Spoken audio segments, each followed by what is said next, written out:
Delante de ti ponemos nuestra vida, Señor, y te entregamos el corazón para que tú lo purifiques y siendo purificado ya no sea influido, gobernado, controlado por el pecado. Ya no seamos entonces esclavos del pecado, sino al contrario, Señor, libres, podamos pensar con tu mente, con tus pensamientos, con tus principios. Es más, que nos gocemos en tu voluntad, porque no solo tú quieres que obedezcamos tu palabra, sino que con gozo y con justicia, dándole honor, porque el gozo es la convicción completa, Señor, no por obligación, no como el esclavo que levanta la piedra porque no quiere el azote, sino porque está convencido, Señor, porque no es esclavo y si hace el esfuerzo es porque sabe que es para bien, Señor. Así nosotros queremos vivir, Señor, gozándonos en tu palabra, que es una forma de alabar tu palabra, alabar tu voluntad. Cuando decimos es buena en gran manera, no digamos que a veces no sea difícil. Hay tareas que son difíciles, pero cuando sabemos el gozo de lo correcto, a veces es difícil para nuestra alma, por ejemplo, olvidar y perdonar, pero cuando sabemos que tú nos capacitas para eso y también que con eso nos das libertad y liberas a otros también, cortando las cadenas de amargura que hay en muchos lugares porque no se ha roto porque todavía nadie ha perdonado, porque todavía no ha habido el primero que deja atrás el pasado. Entonces por eso esas cadenas se van extendiendo y extendiendo, pasando hasta de generación en generación. Y Señor, nosotros hemos sido tomados por ti para que interrumpamos de nuestra vida esas cadenas, para que rompamos esas cadenas, no solamente nosotros, sino para hacer que otros también la rompan con la instrucción, con la oración, con la amonestación, con la exhortación, hacer que otros también rompan las cadenas de amargura, de dolor, de duda, de muerte, Señor. Por eso te damos gracias porque cada palabra tiene el poder de demoler muros, los muros de la incomprensión, de la maldad, que nos separan del bien, por ejemplo. Y también romper las cadenas de la ignorancia, del, del rencor, del miedo, de la impureza, Señor. Y así es como podemos comprender el llamado, por lo menos Jeremías, que era dentro de eso de su ministerio, dentro de su labor, tú lo habías llamado, Señor, para destruir y levantar, para derribar y luego reedificar, o edificar algo nuevo, Señor, quitando los escombros del dolor, de las ideas equivocadas, Señor, porque en eso también tenemos que limpiar las mentes, los corazones de nosotros y de los demás. Cada mañana nosotros también nos acercamos a ti, Señor, para que tú limpies nuestro corazón, para que tengamos corazón puro, manos limpias, Señor. Ya no tengamos doble ánimo, para acercarnos apropiadamente a ti, Señor, pero también presentarles apropiadamente al Dios que limpia, perdona, hace nueva todas las cosas. Señor, hoy estamos delante de ti con esta necesidad de ser limpios, pero también con el mandato de limpiar a otros. Y de hecho son dos mandatos. El mandato es despojarnos de nuestra vieja naturaleza y ahora, Señor, ser limpios para limpiar a otros, Señor, para no intoxicarlos, para no contaminarlos. Aquí estamos, Señor, a la orden. Habla por medio de tu palabra y que nuestro corazón ya no se resista y más bien digan, lo que tú digas, lo que tú determinas, lo que tú ordenas es irrefutable. Lo vamos a hacer porque es lo que tú quieres para nosotros. Aquí estamos tus hijos que venimos a obedecerte. En nombre de Jesús. Amén. Bien, buenos días a todos. Gracias por estar aquí conectados. De verdad, muchas gracias. Muchísimas gracias. Vamos a iniciar este tiempo, por supuesto, dando por hecho que la palabra de Dios es perfecta, es sabia. Nos va a corregir y nos va a dar, por supuesto, mayor calidad de vida. El título de hoy es Andar sabiamente. Miren, no es tanto lo que yo vivo, sino saber vivirlo. Cada día me convenzo más. Y cada día me alienta más esto de saber vivir, porque andar es vivir. Eso es, andar sabiamente tiene un tesoro tan grande que lo vamos a ver en la tercera carta de Juan. Prácticamente todo lo que vamos a estar meditando hoy está basado en la tercera carta de Juan en su único capítulo. Vamos a tercera de Juan, comprendiendo primero que todo que es una carta que el anciano, aquel con autoridad en la iglesia, le expresaba, le dirigía a un discípulo. Así lo dice en tercera de Juan capítulo 1, versículo 1, capítulo único, versículo 1. El anciano a Gayo, el amado, a quien amo en la verdad. Bien, no dice exactamente a quien amo de verdad, que no lo dudo, sino a quien amo en la verdad. Y esto vamos a verlo en la verdad, así como cuando dice en Cristo. Esto es bien interesante. ¿Qué significa? Primero que todo, es necesario saber vivir conforme a lo seguro.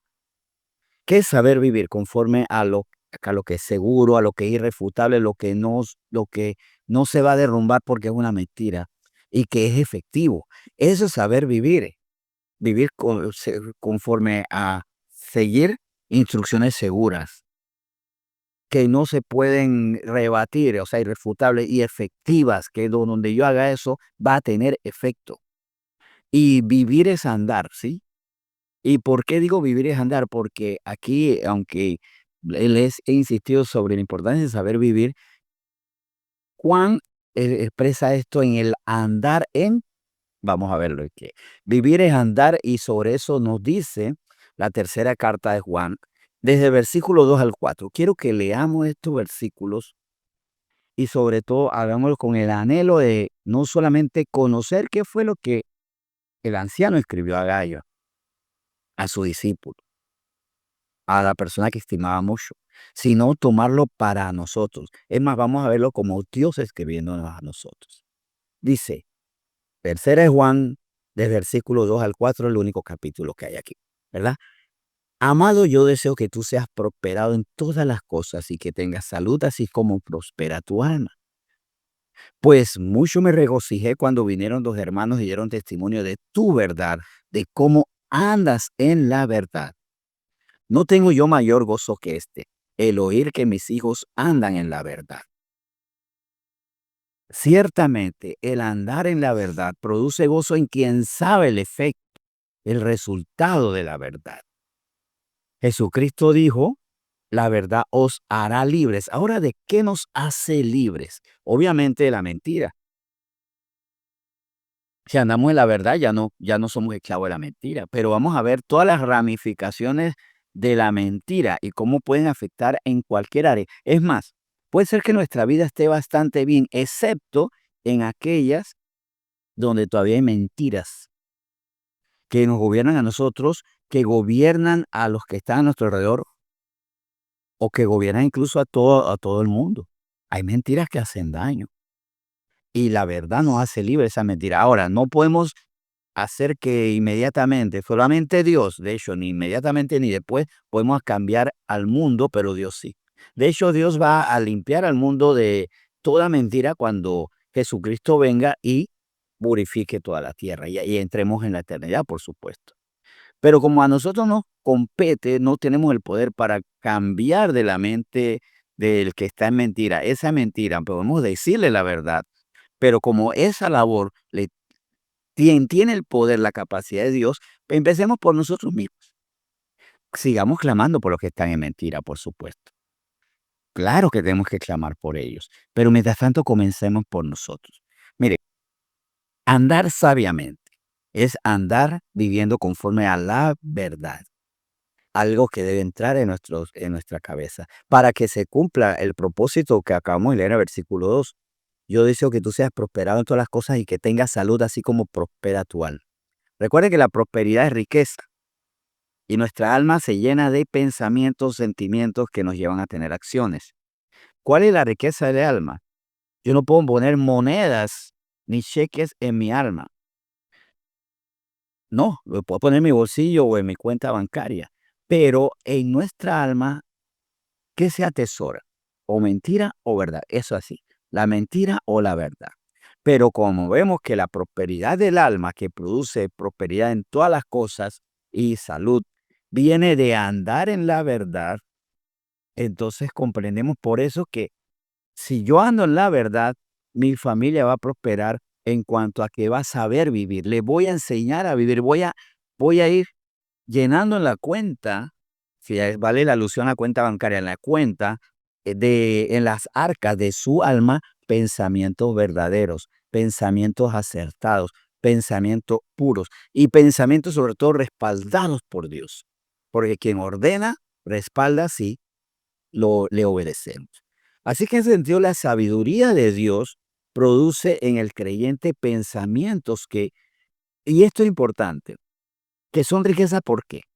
Porque la sabiduría de Dios produce pensamientos adecuados, que nos dan riqueza en nuestras relaciones con las demás personas, que no nos hacen errar. Porque la sabiduría de Dios produce en el creyente pensamientos que no son influidos por el pecado. Es más, la más grande cosa que hoy quiero decirle en este momento que comprendí en oración es que la sabiduría de Dios está vinculada a la ausencia de pecados que influyen. En nosotros todavía hay pecados, sí, por supuesto. El problema para el pecado es cuando no toma decisiones, cuando está allí y nos tienta y nos dice el pecado, mira, puedes hacer esto, otro, para que yo me equivoque, pero el pecado o mis debilidades, si no tienen control en mis decisiones, yo soy sabio. Eso es, esa es una forma de definir la sabiduría santa. ¿Cómo podríamos definir la sabiduría santa? Actuar sin el dominio de los pecados y las debilidades. Pongo un ejemplo. Voy a pagar una cuenta, o sea, debo pagar una cuenta porque todos tenemos que pagar, por ejemplo, la electricidad. Pero el pecado me dice, no tienes que hacerlo ahora. Puedes retener ese pago y después ves cómo hacer el otro mes, porque resulta que puedes tomar ese dinero que dijiste que ibas a hacer para eso y gastártelo en un deleite tuyo. Ahí el pecado me está hablando. Y si yo no le obedezco, entonces estoy actuando sabiamente. La sabiduría santa es no de ser afectado nuestras decisiones por los pecados que siguen hablando. Siguen hablando en nuestra alma mientras que somos purificados y más bien cuando escuchamos esos pecados lo que hacemos es no obedecerlos sino confesarlos porque es un pecado, ¿no? Y dice, si confesamos nuestros pecados, Dios es justo y misericordioso para perdonar nuestros pecados y limpiarnos de toda maldad. Entonces le digo, Señor, tuve este pensamiento, no ir a pagar la cuenta eléctrica, ir a comprarme esas zapatillas que me gustaron, irme al club, por decir, o el bar, pues, irme a una comilona, gastar en otras cosas, en mis gustos, mis apetitos. Entonces, ¿yo qué hago, Señor? Tuve esa tentación porque el pecado me decía, puedes hacer esto. Confieso que el pecado que yo quería hacer era gastar el dinero y no corresponder a una deuda, a una obligación que tengo para suministrar calidad de vida a mi casa y a los míos. Y el Señor me perdona por eso y me limpia de toda maldad. Sí, escuchamos el pecado, pero no lo obedecemos. Y con la aspiración y con el anhelo de ver el cumplimiento de la promesa del Señor que nos va limpiando de toda maldad. Y cada vez que somos limpiados de toda maldad del pecado, se va reduciendo. Y llega un momento en que ni siquiera se me ocurre. Pues esto lo vemos claramente en andar en la verdad. Sí, y por eso vuelvo a decir, la sabiduría de Dios produce en el creyente pensamientos que no son influidos por el pecado o por las debilidades. Y aquí también quiero poner este énfasis. Tenemos ciertas debilidades que son en cierta manera, no, y en gran manera también desobediencia a Dios, porque por lo menos ya hemos hablado de que yo no puedo tener miedo si creo que el Señor está conmigo. Y creo en todas las promesas, todas las veces que Él dice, no temas, yo estoy contigo. Pero también puede ser por una debilidad como por la ira. ¿Y qué pasa? Que a veces nosotros pensamos partiendo de nuestra debilidad. De hecho, Pablo le dijo a los efesios, airaos, pero no pequéis. Él se lo advirtió a ellos, se lo puso como una sana advertencia. Pueden enojarse, pero no pequen. Es más, no es que la ira sea un pecado, el problema es dejarse influir por la ira. Es más, no tener ira jamás indica que hay un problema, porque si está pasando una infamia y a mí no me interesa, no me produce ira, no me lleva a una acción de, bueno, esto no puede ser que, que se esté robando a los ancianos que pasan por esta calle. Si yo no hago nada al respecto, entonces obviamente lo que soy es un sociópata, que no me interesa, no tengo conexión absoluta con el mundo. Cuando yo no soy influido por mis debilidades, así como por mis pecados, mis debilidades, por ejemplo, la ira, airaos pero no actúes, deja que se te pase el enojo para no equivocar. No actúes si estás en el lamento. Más bien, recordemos, el salmista dijo, si no me equivoco, en el Salmo 30, el Salmo 30 dice, has cambiado mi lamento en baile. Desataste mi cilicio, o sea, me quitaste ese cilicio y me ceñiste alegría. ¿Qué es el problema? Que has cambiado mi lamento en baile. No, no se lo decimos al Señor, se lo decimos al jorón, al pindín, ¿no? Mi lamento lo cambió, convertiste en baile con este pindín sabroso, ¿no? Entonces, vemos cómo, o le decimos a la botella, tú cambiaste mi lamento en baile porque me hiciste reír y reír y reír a través de la embriaguez. O las malas conversaciones. Hay personas que cuando están tristes les gusta el chisme y se ríen de las desgracias de otros y dejan de llorar por las suyas. Más bien, le digo al Señor, acudo a Él cuando tengo un lamento para que Él convierta mi lamento en baile y no actúe bajo el pecado y bajo la debilidad. Eso es actuar sabiamente, porque cuántos errores cometemos por causa del ataque de ira o por la derrota, la tristeza que me dice, ¿sabe qué? Si quiere pase por encima de mí, yo no puedo con esta tristeza, me encierro, me dejo arrebatar todo, es más, hasta puedo arrebatarme la vida, quitarme la vida por una tristeza que la ha llevado a la acción. Entonces, aquí también quiero que sepamos vivir sabiamente como algo que para mí ha sido muy importante. Nosotros debemos ser personas que aman y tienen fe, pero debemos administrar bien el amor y la fe. Dice 3 Juan del 5 al 8. Amado, fielmente te conduces cuando prestas algún servicio a los hermanos, especialmente a los desconocidos, los cuales han dado ante la iglesia testimonio de tu amor, y harás bien en encaminarlos como es digno en su servicio a Dios para que continúen su viaje. Porque ellos salieron por amor del nombre de Él sin aceptar nada de los gentiles. Nosotros pues debemos acoger a tales personas para que cooperemos con la verdad. Y aquí vemos que Juan dice, gracias porque has servido a los hermanos, incluso a desconocidos. Pero ¿por qué le has servido? Porque has sido sabio, porque estas son personas que salieron por amor del nombre de Él, sin aceptar nada a los gentiles, sin andar pidiéndole al mundo, sin comprometerse a que el mundo después diga, bueno, te paso factura por lo que te di, ahora haz el mal. Y ahí él dice, nosotros pues debemos acoger a tales personas para que cooperemos con la verdad. O sea, ¿para qué yo estoy haciendo el bien? Y no ser utilitario, entendiendo que el bien lo hago por amor a las personas y por la fe, no solamente en que el Señor hará algo bueno, sino que incluso no voy a restarme, porque a veces yo no le doy a las personas porque ¿con qué me quedo yo? Viva por fe. Crea sobre todo si está haciendo esto para el bien. Pero en eso pedí dirección, Señor. Aquí él reconocía de Gallo no solo que brindaba, sino que sabía a quiénes brindarles, a ellos que salieron por amor del nombre de él. Yo no puedo controlar que, por ejemplo, un mendigo a mí me pida dinero y después consuma alcohol o drogas. Eso se lo dejo en manos de Dios. No me puedo poner a hacer una investigación por cada persona que me pide, pero sí puedo discernir. Y con el discernimiento puedo fallar, me puede engañar. Pero también dentro de todo, ser buenos administradores del amor y la fe. Por ejemplo, hace un tiempo atrás estaba viniendo un muchacho a pedir alimentos y llegó a traerme a la niña aquí, a una hija. Y yo le dije, bueno, y cada vez que venía yo le estaba dando alimentos y le daba dinero.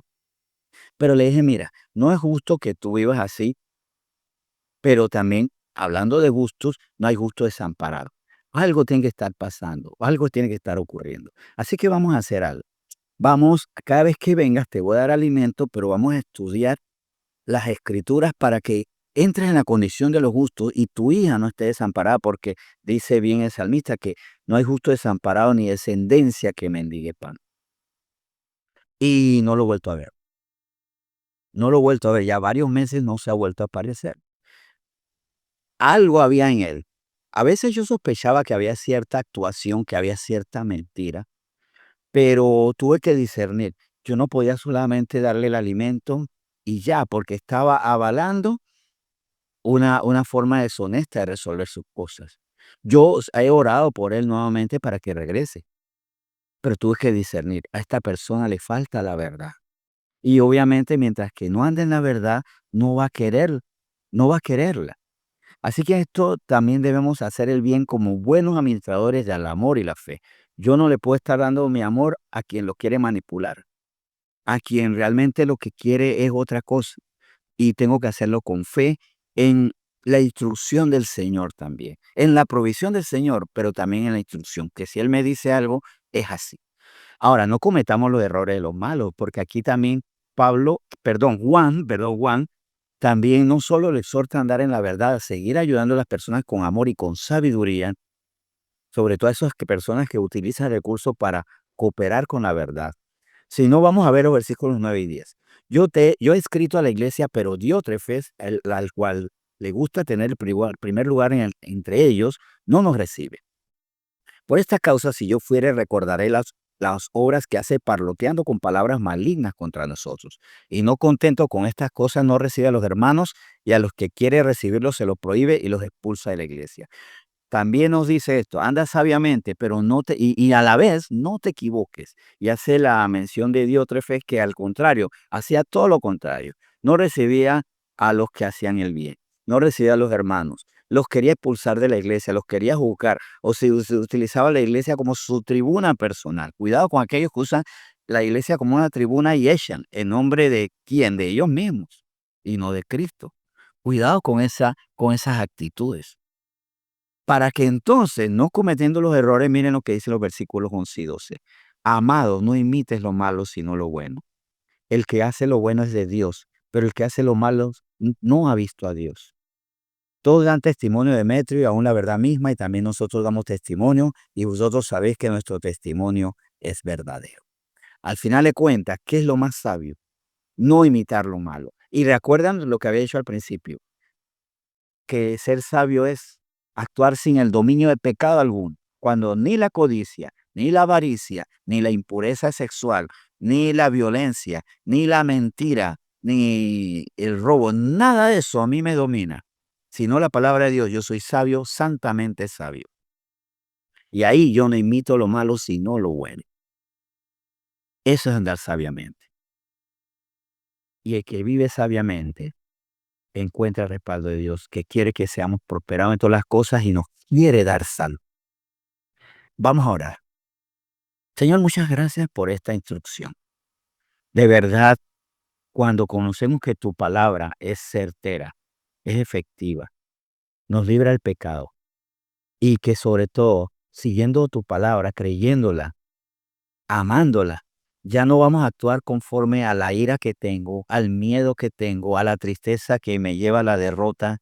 Ya no actúo dominado por mis codicias, por mi vanidad, por mis impurezas sexuales, porque hay muchas personas que dicen amar, pero lo que están es ligándose con quienes pueden satisfacer sus impurezas. Señor, cuando no soy dominado por nada de esto, sino por tu palabra, ando sabiamente. Ese es andar sabiamente. Y contaremos con tu respaldo, porque tú amas al justo, Señor, y tú no lo desamparas ni a su descendencia. El andar sabiamente es garantía para nosotros y es también garantía para nuestra descendencia. Sigamos así y creemos que tú nos respaldarás porque tú no mientes ni te arrepientes. Señor, bendecimos esta palabra en nombre de Cristo Jesús. Amén.